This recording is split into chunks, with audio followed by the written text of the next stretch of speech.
امریکہ نے پاکستان کے ذریعے ایران کو 15 نکاتی امن منصوبہ بھیج دیا۔ امریکی اخبار نیو یارک ٹائمز کے مطابق یہ منصوبہ جنگ کے خاتمے اور خطے میں امن قائم کرنے کے لیے تیار کیا گیا ہے۔ ثالثی کا کردار پاکستان، مصر اور ترکی ادا کر رہی ہیں۔ امن منصوبے کے تحت امریکہ نے ایران سے مطالبہ کیا ہے کہ وہ یورینیم افزودگی نہ کرے، نیوکلیئر اسفان اور فردوں کے جوہری پلانٹس کو ختم کرے، خطے میں پراکسیز کی فنڈنگ بند کرے اور اپنا ہرمز میں آزاد میری ٹائم زون قائم کرے۔ یہ اقدامات ایران کے ساتھ کشیدگی کام کرنے اور جنگ کے خاتمے کی کوششوں کا حصہ ہیں۔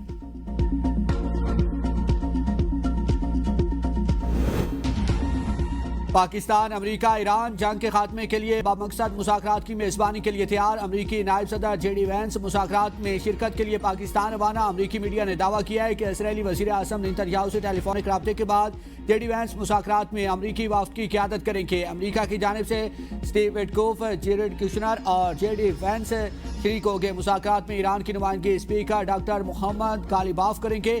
اس سے قبل وزیر اعظم شہباز شریف نے باضابطہ ثالثی کی پیشکش کی تھی۔ شہباز شریف کا کہنا ہے کہ پاکستان مشرق وسطیٰ میں جنگ کے خاتمے کے لیے مذاکرات کی حمایت کرتا ہے۔ جنگ کے خاتمے کے لیے بامعنی اور نتیجہ خیز مذاکرات ضروری ہیں۔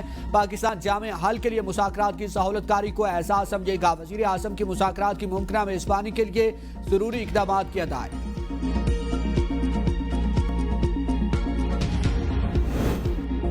امریکی صدر ڈونلڈ ٹرمپ کی جانب سے وزیر اعظم شہباز شریف کی ثالثی پیشکش کا خیر مقدم۔ وزیر اعظم کا ٹویٹ سوشل میڈیا پر شیئر کر دیا۔ امریکی صدر ٹرمپ کی میڈیا سے گفتگو میں کہا کہ ایران نے خود مذاکرات کے لیے رابطہ کیا، چیزیں بہت اچھے طریقے سے آگے بڑھ رہی ہیں۔ امریکی وفد اور ایرانی نمائندوں کے درمیان انتہائی گہری اور تفصیلی بات چیت ہوئی۔ ایران معاہدے کے لیے بےتاب ہے۔ معاہدہ آئندہ 5 دن یا اس سے بھی پہلے ہو سکتا ہے۔ امید ہے کہ ایران کے معاملے کو حل کر لیا جائے گا۔ 15 نکات پر ایران سے بات چیت چل رہی ہے۔ نکات میں سر فہرست ہے کہ ایران کے پاس ایٹمی ہتھیار نہیں ہوں گے۔ ایران کے پاس امن کے لیے ایک اور موقع ہے۔ امید ہے کہ وہ اس سے فائدہ اٹھائیں گے۔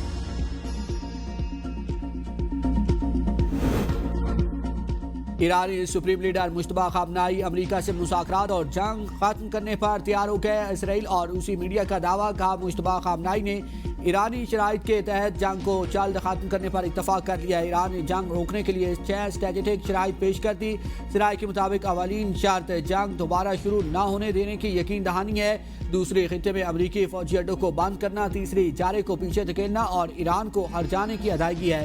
چوتھی، تمام علاقائی فرنٹس پر جنگ کو ختم کیا جانا ہے۔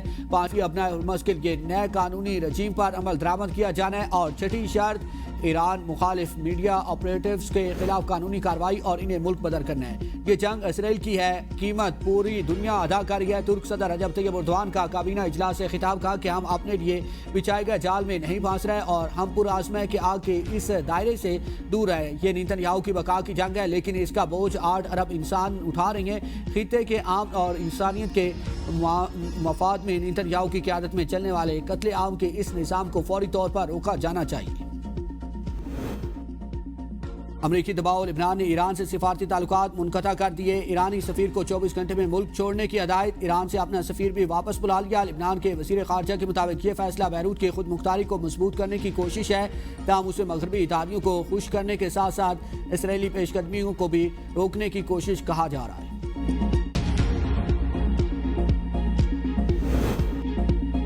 چین کے مشرق وسطیٰ میں قیام امن کے لیے پاکستان کے کردار کی تعریف۔ پاکستان میں چینی سفیر نے میڈیا سے گفتگو میں کہا کہ پاکستان خطے میں قیام امن کے لیے ثالثی کا مثبت کردار ادا کر رہا ہے۔ عالمی اداروں کو موجودہ صورتحال میں فوری اور مؤثر کردار ادا کرنے کی ضرورت ہے۔ بعض ممالک کا اجارہ درانہ رویہ عالمی قوانین اور اقوام متحدہ کے اصولوں کے خلاف ہے۔ عالمی سطح پر مشکل حالات کے باوجود چین اور پاکستان میں ترقی کا عمل جاری ہے۔ چین اور پاکستان کے درمیان معاشی تعاون پائیدار، جامع اور تمام شعبوں پر معید ہے۔ جرمن صدر نے امریکہ کی ایران جنگ کو بین الاقوامی قانون کے خلاف قرار دے دیا۔ برلن میں تقریب سے خطاب کرتے ہوئے جرمن صدر کی ٹرمپ پر کڑی تنقید، کہا کہ امریکہ پر فوری حملے کا جواز قابل قبول نہیں ہے۔ یہ جنگ سیاسی طور پر ایک تباہ کن غلطی ہے۔ اس جنگ سے بآسانی بچا جا سکتا تھا۔ اگر جنگ کا مقصد ایران کو جوہری ہتھیار بنانے سے روکنا تھا تو یہ غیر ضروری جنگ ہے۔ نائب وزیر اعظم اسحاق ڈار سے برطانوی ہائی کمشنر جین میریٹ کی ملاقات، خطے کی بدلتی ہوئی صورتحال پر تبادلہ خیال۔ اسحاق ڈار نے کہا کہ سفارتکاری اور مذاکرات ہی آگے بڑھنے کا واحد اور قابل عمل راستہ ہے۔ اسحاق ڈار سے پاکستان میں چین کے سفیر نے بھی ملاقات کی، باہمی امور پر تبادلہ خیال کیا گیا۔ اسحاق ڈار نے مشرق وسطی اور خطے میں کشیدگی کام کرنے کے لیے مذاکرات اور سفارتکاری پر زور دیا۔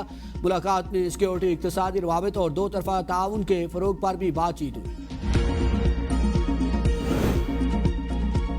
امریکہ پاکستان پر اعتماد کر رہا ہے، خلیجی ممالک بھی پاکستان کو اہم ملک سمجھتے ہیں۔ وفاقی وزیر اطلاعات عطاء اللہ تارڑ کا کہنا ہے کہ پاکستان کا ایران کے ساتھ بھی اعتماد کا رشتہ ہے۔ ایران کے ساتھ پچھلے 2 سال میں تعلقات مزید اچھے ہوئے۔ وزیر اعظم شہباز شریف کے ٹویٹ کے پیچھے اعتماد ہے۔ پاکستان نے خطے میں بیلنس رکھا ہے۔ وزیر اعظم اور فیلڈ مارشل کا پرفیکٹ ٹیم ورک ہے۔ پاکستان امریکہ اور ایران کے مذاکرات کی میزبانی کر سکتا ہے۔ دیکھنا ہوگا کہ امریکہ اور ایران کس چیز پر راضی ہوتے ہیں۔ پوری دنیا فیلڈ مارشل کے کردار کو مان رہی ہے۔ پاکستان اگر جنگ بندی میں اپنا کردار ادا کر رہا ہے تو یہ خوش آئند ہے۔ مجھے نہیں لگ رہا کہ ایسا کچھ ہو رہا ہے۔ حکومت ذب کا شکار ہے۔ معاون خصوصی وزیر اعلیٰ خیبر پختونخوا شفیع جان کی ABN نیوز کے پروگرام تجزیہ میں گفتگو، کہا حکومت نے پارلیمان کو اعتماد میں نہیں لیا، پارلیمنٹ کو اعتماد میں نہ لینا ملکی پالیسی میں کمزوری ظاہر کرتا ہے۔ غیر واضح حکومتی پالیسیز بین الاقوامی سطح پر پاکستان کی امیج پر منفی اثر ڈال سکتی ہیں۔ سعودی عرب اور متحدہ عرب امارات ایران جنگ میں کودنے کو تیار۔ غیر ملکی میڈیا کے مطابق ایرانی حملوں کے جواب میں سعودی عرب نے امریکہ کو کنگ فہد ایئر بیس استعمال کرنے کی اجازت دے دی۔ سعودی ولی عہد محمد بن سلمان دفاعی توازن دوبارہ قائم کرنے کے خواہاں ایران پر حملوں میں شامل ہونے کے فیصلے کے قریب ہیں۔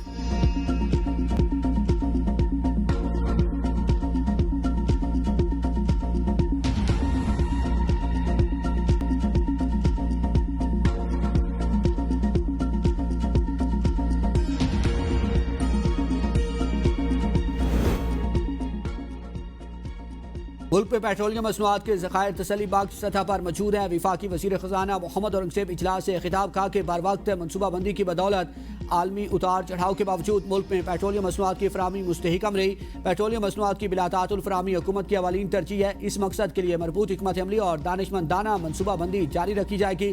اجلاس میں ملک میں توانائی کی فراہمی کی صورتحال اور عالمی سطح پر تیل اور گیس کی منڈیوں میں جاری تبدیلیوں کا جائزہ لیا گیا۔ اجلاس میں بتایا گیا کہ بحری اور لاجسٹک نظام کے ذریعے ایندھن کی ترسیل مقررہ شیڈول کے مطابق جاری ہے۔ مارچ اور اپریل کے لیے پیٹرول کے کارگو بڑی حد تک یقینی بنائے جا چکے ہیں۔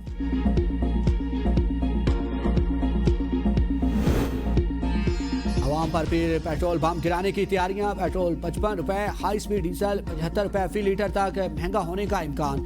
اوگرا 2 روز بعد اپنی ورکنگ پیٹرولیم ڈویژن کو بھجوائے گی۔ وزیر اعظم شہباز شریف قیمتوں میں اضافے کی منظوری دیں گے۔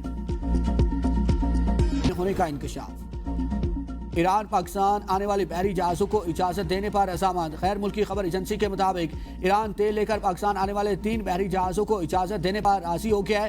ذرائع کے مطابق 3 بحری جہاز کویت سے تیل لے کر پاکستان پہنچے گے۔ وزیر اعظم کے معاون خصوصی برائے کرپٹو کونسل بلال بن ثاقب نے کہا ہے کہ اپنا ہرمز کا بحران تیل سے آگے بڑھ کر عالمی سپلائی چین کو متاثر کر رہا ہے۔ تیل کا یہ جھٹکا پہلا مرحلہ ہے، اصل بحران ابھی سامنے ہے۔ ایران نے چین آئل ٹینکرز کو بھی اپنا ہرمز سے گزرنے کی اجازت دے دی۔ صدر یورپی کمیشن نے اپنا ہرمز کی بندش کو ناقابل قبول قرار دے دیا۔ ایران نے آمد و رفت میں رکاوٹ فوری ختم کرنے کا مطالبہ۔ اپنا ہرمز کے تحفظ کے لیے طاقت کے استعمال کی تجویز۔ سلامتی کونسل میں نئی کشمکش۔ بحرین نے اقوام متحدہ کی سلامتی کونسل میں قرارداد کا مسودہ پیش کر دیا۔ مسودے کو دیگر خلیجی عرب ممالک اور امریکہ کی حمایت حاصل ہے۔ امکان ظاہر کیا جا رہا ہے کہ روس اور چین کی ویٹو طاقت کے باعث یہ قرارداد منظور نہیں ہو سکے گی۔ فرانس نے اس معاملے پر ایک متبادل اور نرم موقف پر مبنی قرارداد پیش کی، جس میں کشیدگی کام کرنے اور سفارتی راستہ اختیار کرنے پر زور دیا گیا۔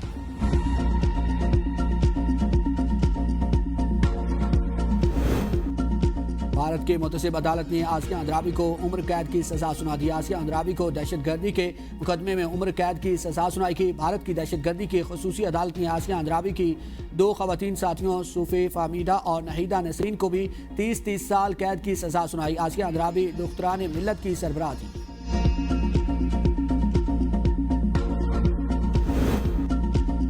سعودی عرب نے ایران کے خلاف جنگ جاری رکھنے کا الزام مسترد کر دیا۔ نیو یارک ٹائمز کے مطابق سعودی ولی عہد نے امریکی صدر پر زور دیا کہ ایران کے خلاف جنگ جاری رکھی جائے۔ رپورٹ میں بتایا گیا کہ سعودی ولی عہد نے صدر ٹرمپ کو بتایا کہ ایران کی سخت گیر حکومت کو ختم کرنا ضروری ہے۔ سعودی حکومت نے ان الزامات کی تردید کرتے ہوئے کہا کہ اس تنازع کے پرامن حل کی حمایت کرتے ہیں۔ ٹرمپ انتظامیہ کے ساتھ قریبی رابطے میں ہیں۔